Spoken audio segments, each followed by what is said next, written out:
Randy, this is the king of Dodgers. It's quite something, but it's really a great idea, isn't it? This is so solid.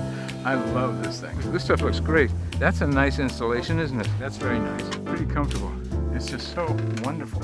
It's just gorgeous. This is a killer cruising boat, you know? Certainly right up there with Hinckley. It's a gem. I love it. Hi there, this is Captain Q and my old sailing buddy Randy. Join us as we travel hither and yon as we look for some great deals on classic boats and learn a little with each one.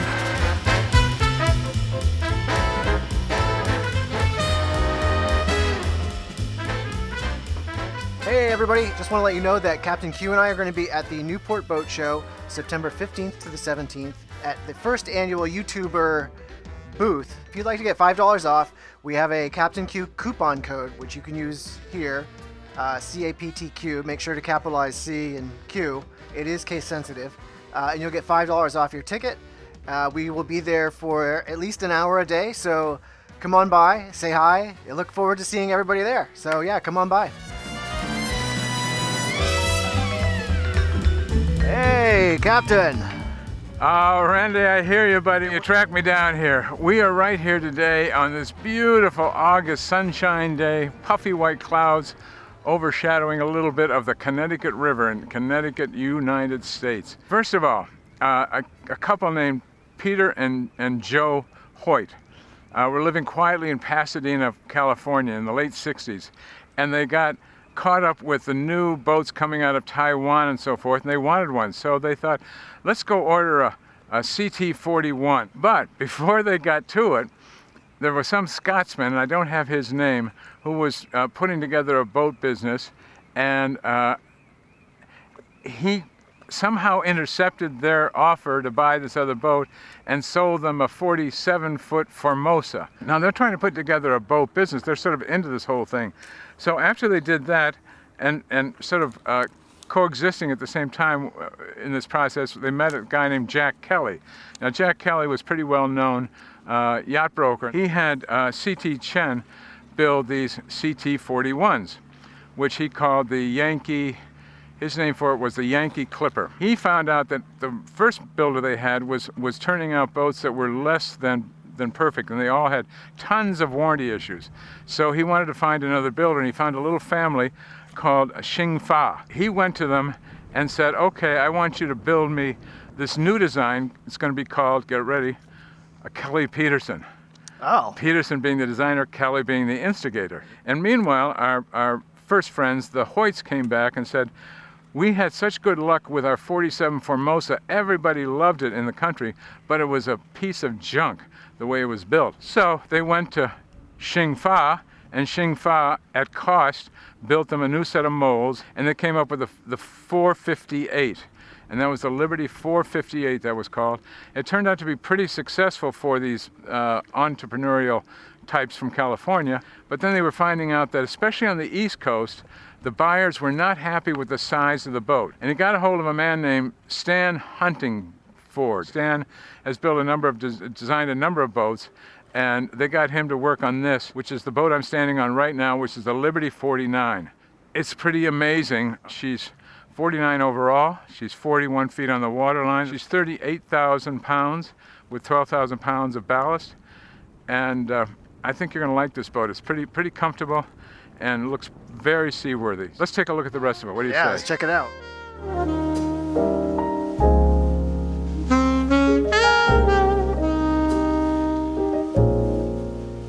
She's kind of deep at the nose. It's not flat out there. This is not gonna be a wave slapper. She's gonna mush.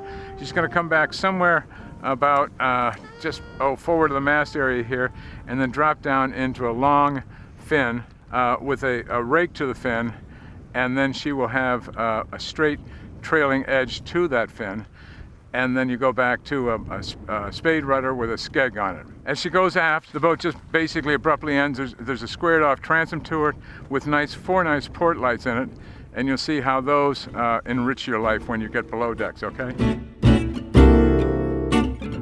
We love the subscribers. Yeah, more subscribers means that we're going to get recommended to more people, and so that helps spread the love and spread the word about old classic boats and what we're doing. So every little bit helps. Thanks again. Here we are up in the bow.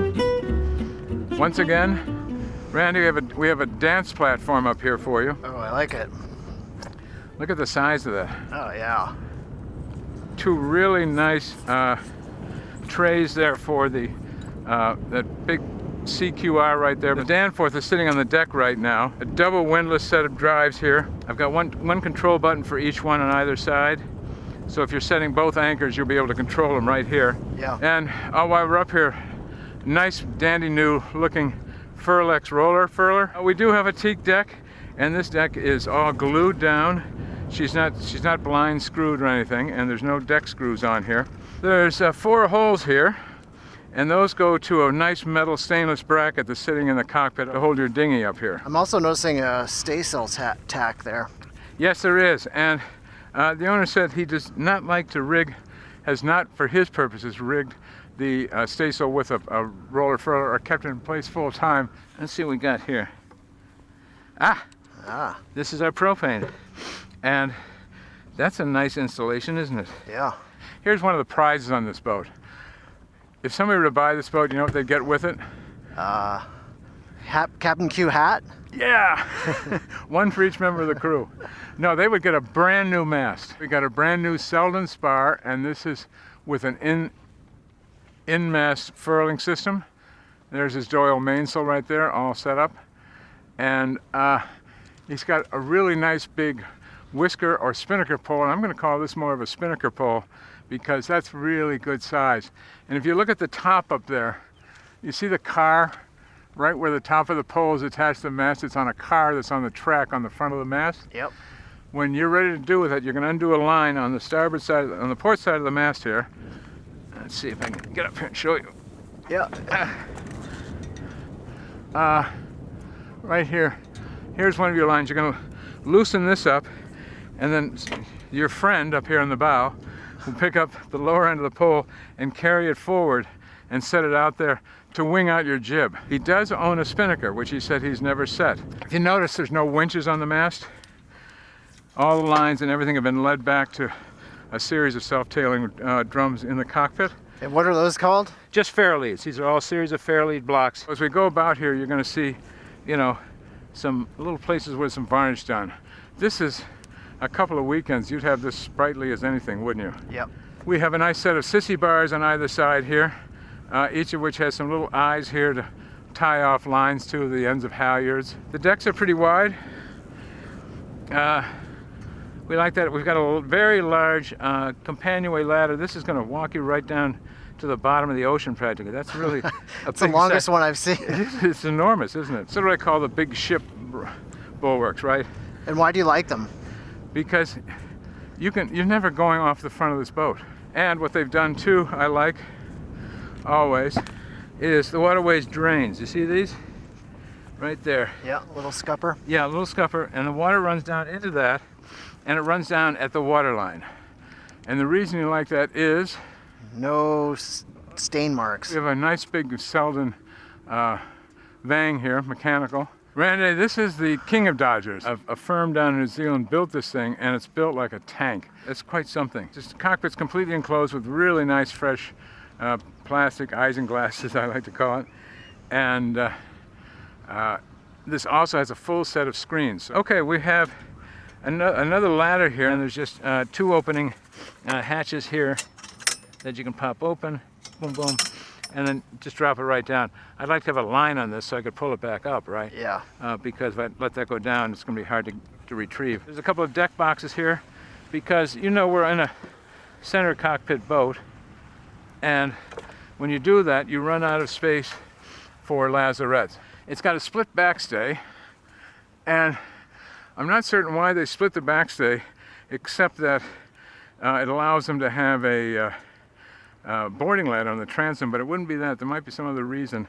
I almost wonder if at some point they were going to do a catch rig on this design. I know you like little hatches.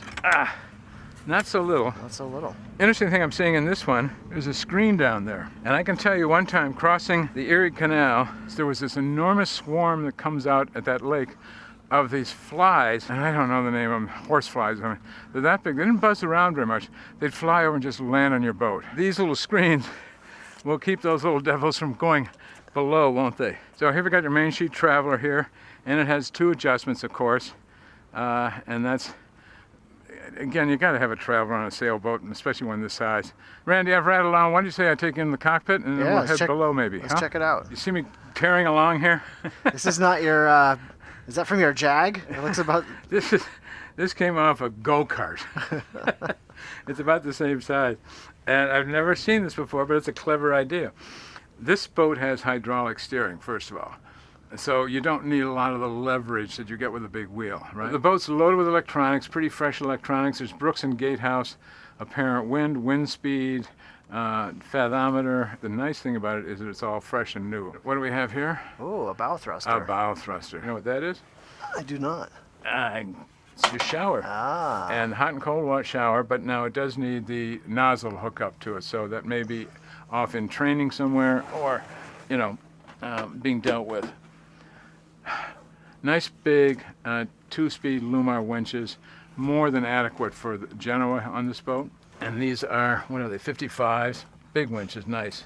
And, ooh, I like that, they sound good too. This was set up, the owner had this little hatch put in, which is great. A lot of these canvas things you find on boats will often have a little canvas isinglass thing here too that you got to look up to see.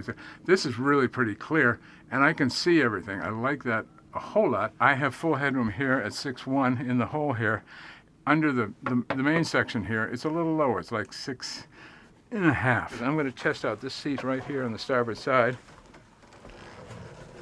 Oh, I love grabbing these poles and swinging around on them. It's like it was a former job of yours. Jack Hammer. That's Jack Hammer. All right, Jack. There you go. A little butt slap, a little extra. This is comfortable. It's certainly long enough, and this has got to be 8 feet probably. And you're really tucked in here. Nice high cockpit combings here. And that's just so much more comfortable to be able to sleep down on the leeward side when you're rolling along. I love this thing. Here are the 2 fittings for the dinghy that goes up on the foredeck. Oh, yeah. And notice here how nicely this is done. All the stay locks are boom bang, outlaw, jib halyard, staysail, spinnaker halyard. They all come right back to this Lumar 46. So how does that work? It's very simple. You can pop that open and it unlocks it down here. You see that? See how that grips that down there? Yep. So this opens it. Then you can trim this line in. Get this out for a second. Out of the way. There we go. I trim this line, put it around the winch, and give it a tug. Boink. And I've got it just where I want it, right? I've got it all trimmed in. Now, I want to use this winch for another line, don't I? Ah, okay. So I take the sail lock and just lock it in place, and I can take that right off the drum. Okay. Then I can pick up the next line, the boom bang, and do the same thing with that. Okay. So basically you get one winch. One winch will handle, 6 lines at a time on that side, and then we've duplicated on the other side, haven't we? Okay, Randy, I'm going to ask you if you'd like to join me below. Oh, that sounds great. Okay. Yeah, let's check it out. Okay.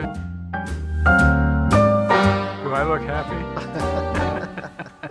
Boy, every time we come to another boat, we're just dazzled by something, And we've seen boats with a lot of great woodwork in it and a lot of beautiful finish to it. This has got the interesting woodwork. They've got the vertical panels here in the wood, which is kind of old shippy stuff. It lends a wonderful old world ship value to it. Primarily, I know right now from having chatted with the owner about the boat that this boat's ready to go. All systems are working. He's shown me a number of the different things. For example, there's 4 sets of fuel tanks. And if the owner knows he's going to pull into a dock and he will be tied up starboard side too, he will pump the fuel that's left in those tanks over to the other side of the boat so that all he fills up are the tanks on that side. Why would you do that? Just so you don't have to bother dragging the fuel hoses over the side of the boat and dripping all over everything and so on. It's a pretty clever arrangement. Now, that same system that incorporates the transfer back and forth also runs through A fuel polisher? A fuel polisher, Ah, exactly. clever. And I'm going to show that to you in just a minute, but it's a pretty sweet system. What are the 3 things you want to clean on a boat? Clean fuel, clean air, and clean oil. Right, exactly. So we've got filters for all of those things, don't we? Yeah. Right here is the only television on the boat. We've got a nice library here, as we often see in these boats, and with a good little fiddle here in place. And there's a dolphin looker there, right? And there's one on the other side too. Basically, a symmetrical arrangement in this cabin. Here is part of the fuel system, divided there. That's going to be shut off, and you can just pump the fuel into one or into the other. You open up the valve, whichever tank you want to open at either time. With my superhuman strength, yoinks, I'm going to pull this right out, and you're going to have filler cushions here that will go in and complete your bunk. You got a berth on this one side over here. This is not going to slide out, but you'll be tucked in there, and I would definitely have A lee cloth lee installed. cloth or a lee board Yep. over there. So here you've got a fiddle all the way around here, so if the boat heels over, it's going to slide and stuff. But then, anybody ever make crumbs at dinner? Yep. Okay, so you take the crumbs around here and push them through a little hole right here on the end. Look at that. Look at that right there. Plenty of room there to put folks around the table. And also notice down by on either side of this storage down here, you see that little, Yep. that will take a seat. Come on down here, you're going to see this galley. I like this a whole lot.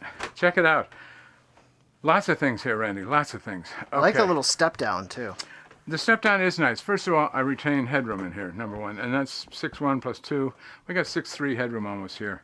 And we have, well, let's start with the sinks. One very big, very deep sink, I like that, and a smaller one over here for rinsing or whatever you want to do, cutting up vegetables and so forth. There's a foot pedal here for salt water and fresh water. This is nice storage here too, because a lot of the heavy storage is not right over the stove. Yep. And so much storage on many of these boats are right over, so you're reaching over 4 burners blazing away. We do have a little locker behind the stove, since I've mentioned it. Let's open this guy up. And we've got some condiments in there. This is a fan to suck soot and smoke and so forth out of the boat, so you don't have to live with a greasy bacon smell all day long. We have a cutting board here, slide away cutting board, and that's cleverly locked in place just to confuse the captain. It worked. It worked. And look at this now, and do this too. Always, they should glue this onto every boat that's ever made. And it's an extra 2 square feet of stuff. But look at all my work area I have right now. And you got to put food and stuff somewhere. Well, I guess he's figured out the right thing, hasn't he? Ta-da! That's in the refrigerator. You got to have. He doesn't have much. He's not staying on board right now, but I can tell he likes the occasional little something to go with his dinner more. It's got the essentials, yeah. Yep. And that's a top-loading chest right there. Look at this. Remember one of the things that we've decided that we like on board a boat? Oh yeah. Microwave. You don't need the world's biggest. You just need to be able to nuke a little something frozen. I'm going to walk by this companionway that you came down. And we have little storage areas here under each step. All the battery switches in a row down here. I'm kind of surprised they're down there because that's kind of a drippy area. Would you like to see the bilge? Always. Let me show you. Now, whew, there's no question. You can serve all 3 meals down there, couldn't you? And on this right here, you can see the 2 Raycor filters for the fuel polishing system. And there is an 8 kW phaser generator on board. That's this white box here? That's the big white box, right. What's this tank down here? That is your gray water. That would hold your shower, sump, water, hair, grease, soap, and so forth. And at one point, this boat did have a washing machine set up, and the owners presently removed it, but you would need a little extra space for gray water. Okay, yeah. For that, because you can get a lot of water going through them, more than just a shower stall sometimes. Yeah. The owner, at his own admission, is a little anal about some things. So he said instead of draining everything to the bilge, he's got a hose with a piece of netting on it, mesh, Nice. to catch debris. Yeah. If she's around, that is. And anyway, so regular water will drain to the bilge, and you can look down here right now and you'll see a pretty major self-priming bilge pump down there with a float switch. I am at the chart table, just in case somebody didn't recognize me. He's replaced a lot of the instruments. There were a couple things that were taken out. There was an old single sideband that's been removed, and I think he said there was a DVD player down here. But nice bunch of circuit breaker panels up here of circuit switches and so forth. Now, should we take a look at his chart table? Sure. Okay. What do you think?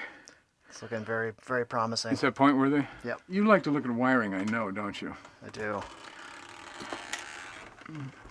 Oh, wow. Yeah, what do you think? Okay. Wire envy. Yeah, more wire envy. I hate that, don't you? Yep. And on this side, you know, everything is just so right here. I'm going to flick a little switch here. It says engine room switch, light switch. See? And that's nice. Get ready. Here you go, pal. Don't do anything embarrassing, but look at that. Oh, wow. Is that ready for Le Mans or what? Yeah, I think we can go hot rodding. I love the chrome valve cover on there. Now this thing has all been pulled out, completely rebuilt, and stuck back in there. And neat wiring. He's even relocated the oil filter on the engine. And you can see the other door on the other side that opens up from the galley. It's direct drive, not a V drive. Let's head aft, right? Let's do We're it. back here. Yeah. Let's see where the king lives. What do you think? I think it suits you. It's a wood farm, isn't it? It's like being in a forest without any leaves. I mean, it's just everywhere. It's just gorgeous. We have a giant hatch overhead with screens. Isn't this a king size? Yeah. I think this is king size. I would like to try that, but I don't think I will. I'll save myself for earlier. It's obvious that even the captain can fit on this thing, right? Pretty obvious, yeah. And on the port side there, right by the little nightstand, you see that? Yep. There's a set of controls there for the air conditioning. And we've got more opening ports on either side here, down right. You're going to have a cross ventilation in here. How wonderful is that? This is the after head. All right. And I'm going to go in here and just check it out. It's nice size. I fit here nicely. And oh, I don't have a shower. Oh, wait a minute. I have a shower room. Oh. Ooh, and I have a bathtub. Whoa. Whoa. And there's a sink with, pressure, hot and cold water right here. The shower hand has its own handheld shower on it. And again, look at all the woodwork in here. The boat's 31 years old. And storage and dry and clean. This is a killer cruising boat, One thing I didn't want you to miss. Hard to miss that. Did you see that? I did. Is this something? And look at this. It happens to be articulated. So we can get all the cabin, and if you want to store stuff. Okay, Randall, we're going to head up to the bow. And that was one master stateroom, and I'm going to show you sort of another one. Okay. It's kind of cool. By the way, notice this door catch right here. Oh, those are great. Yeah, look at that. Here we are in this wonderful room, again, surrounded by a forest. Tons of locker storage here in front of us. And we have a desk set up, complete with its own stool, right? This little tiny table here will disappear. It'll go down rave flat, and then this berth pulls out into a double. So you've got a double, or right now as it sits, a pretty nice single arrangement, right? Yeah. I'm also noticing Oh, the end all be all. whoa. This Cinerama, right? But look at this, and turn around here and look out this bulkhead right here. How's that for a nice touch? Oh, yeah. It's This just- might be your stateroom here. It's nice big sizes for a bigger person in a way. You can kind of move in and around. There's nothing too overly delicate, but it's all solid, beautifully put together, beautifully finished. Just beautiful. So come on with me. There's just a little bit more, because if you have this cabin, you have a desk, you got a settee, you got a double berth, and you have a head. Now, we didn't mention, but the after head, by the way, it is electric, and when you flush it, it goes into, I think it's an electrosand system that will automatically convert it to perfectly potable stuff and send it overboard. All right? Wow. This one also gets mixed up with electric, but it also goes to a holding tank, which is, I think, located underneath the chest right beside me here. So this is perfectly nice. I'm right up in the bow here. Massive, massive amounts of storage room in this boat.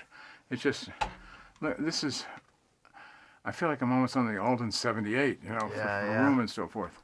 And fit and finish, certainly right up there with Hinckley. If somebody's using the head, somebody else can shower at the same time. Oh, nice. Look at that, look at the seat. Separate shower room again. This is a shower room, true room, complete with a mirror. I'd have to find out if that's an anti-fogging mirror. What do you think? Oh, I'd say it is. Time to clean house. oh man, feel pretty good, wouldn't it? So, shower controls right down here, single lever, nice pan. We know where that water's going, don't we? Now, looking forward, I want you to see this space. Ooh. Now, I feel like this gets some points. is that Mr. Tidy? Yeah. That's a lot of extra points, don't you think? All his sheets all hung up on nice hooks. You have access to the chain locker in front of that little white bulkhead there. We've got some protected batteries here for Yep. the windlass and For the windlass, bow right. thruster. Yeah. Well, Randy, I think that about does it for the day. I don't know. What do you think? Yeah. Maybe I'll just leave you here on the throne for the king. If you got anything to read, I don't need much. I don't need War and Peace. Just a little But, Hemingway. Just a little Hemingway, yes. All right. The Old Man in the Sea. Good night. Good night.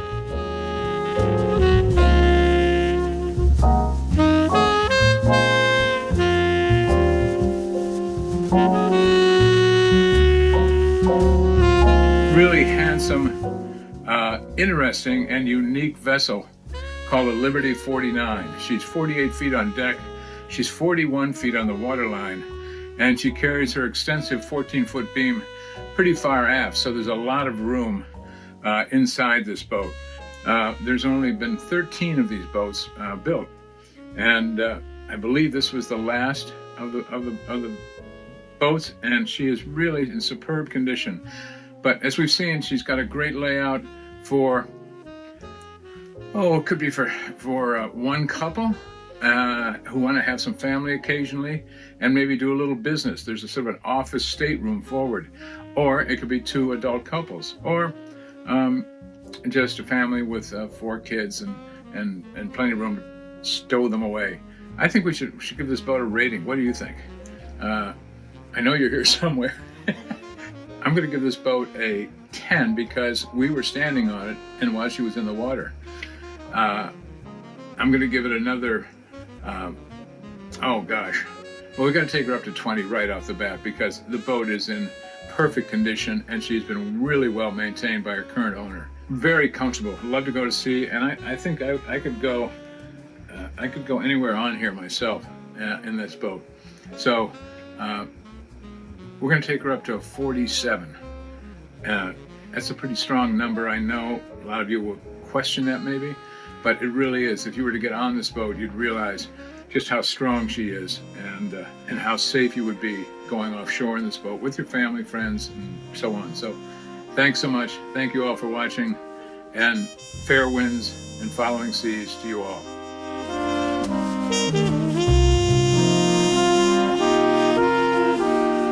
If you like what you see, please hit the subscribe button. And if you want to be notified when the next one comes out, please hit the alert bell. And that's not desperate at all. Randy, how would I ever find out what's coming up next? You can follow us on Instagram here, Yeah. or Facebook here. We'll have little previews of what's coming up on our next episodes a little bit early. That's pretty cool. Previews. You all join me. I'm going to Instagram right now, and I'm going to find out what's coming up next week. Thank you very much. You know, Instagram's not a place.